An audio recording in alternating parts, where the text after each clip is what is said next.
Magandang gabi po, Luzon, Visayas at Mindanao. Arestado sa magkahiwalay na operasyon ang 4 na Chinese na sangkot umano sa pagdukot. Sa Pasay, mahigit 30 Indonesian ang illegal umanong denetain at kinunan pa ng passport. Sa Parañaque naman, hindi lang dinukot, kundi tinorture pa umano ng 2 suspect ang kanilang kapwa Chinese. Nakatutok si Jomar Apresto, exclusive. 我在努力啊，我真的在努力啊。 Isang confidential informant ang nagpadala ng videong ito sa Presidential Anti-Organized Crime Commission o PAOK. Kinidnap at tinorture umano ng 2 Chinese national ang lalaki sa video na isa ring Chinese. Natunto ng mga otoridad ang biktima na dinala sa isang mamahaling condo unit sa Parañaque City. Nakuha namin yung information na nandito siya sa 1902. Then, nung kinatok na namin, positibo, nandito yung biktima at sinabi niya na nagtatago yung 2 suspect doon sa mga kwarto. Tadtad ng pasa at bali sa katawan ang nirescue'ng Chinese.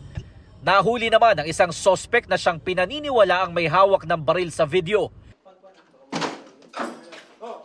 Puwersahan ng binuksan ng mga tauhan ng PAOK ang kwartong ito kung saan nagtatago ang isa pang suspect. Dito sa kwartong ito sinasabing tinorture ng mga suspect ang Chinese national na biktima. Kabilang sa mga na-recover ng PAOK dito ang ilang kagamitan tulad nitong mga panaksak at pamalo na ito.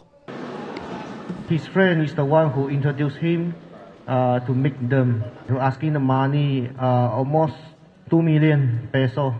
She is coming out from BGMP, Parañaque. After that, his friend is introduced him because he wanted looking for the room. He just come out from BGMP. Suddenly, when he going up to that room, suddenly he been kidnapped na. May posibilidad daw na sangkot sa illegal na pogo ang mga suspect at miyembro din ng isang malaking grupo. Talamak na kasi yung kidnapan dito sa area ng Southern Metro Manila ng mga Chinese nationals. Kung ano man ang kadahilanan, minsan pinapatubos, minsan may mga pagkakautang. Isa sa ilalim sa immigration biometrics sa mga suspect at ite-turn over sila sa pulisya para sa investigasyon. Wala silang pahayag. Sa madilim na bahaging ito ng isang gusali sa Pasay City, naabutan ng mga tauhan ng Presidential Anti-Organized Crime Commission o PAOK ang ilang Indonesian. Rescue operation ito para sa mga Indonesian national na empleyado ng Pogo at umano'y illegal na identity ng kanilang amo na Chinese national. Sa pilitan daw kinuha ang kanilang mga passport para hindi sila makabalik sa kanilang bansa. Data encoder po. It's like online dating or online gaming po for Indonesian client. As I know, in Cambodia is not safe po. Kasi alam ko talaga yung area ng Cambodia, hindi yan safe. Nakipagbigay-ugnayan kami agad doon sa Indonesian Embassy. So, dumating po yung Interpol at na-rescue natin. Sa kabuuan, umabot sa 34 na Indonesian ang nasagip sa operasyon habang 2 Chinese ang naaresto. Isa sa kanila ay pinaniniwalaan na dating miyembro ng People's Liberation Army at tumatayong boss ng mga nasagip na dayuhan. Kasi may uniforme siyang pinakita na naka People's Liberation Army. Dati siyang may kaso ng kidnapping. Pinakita niya na dismiss na raw yung kaso niyang yon.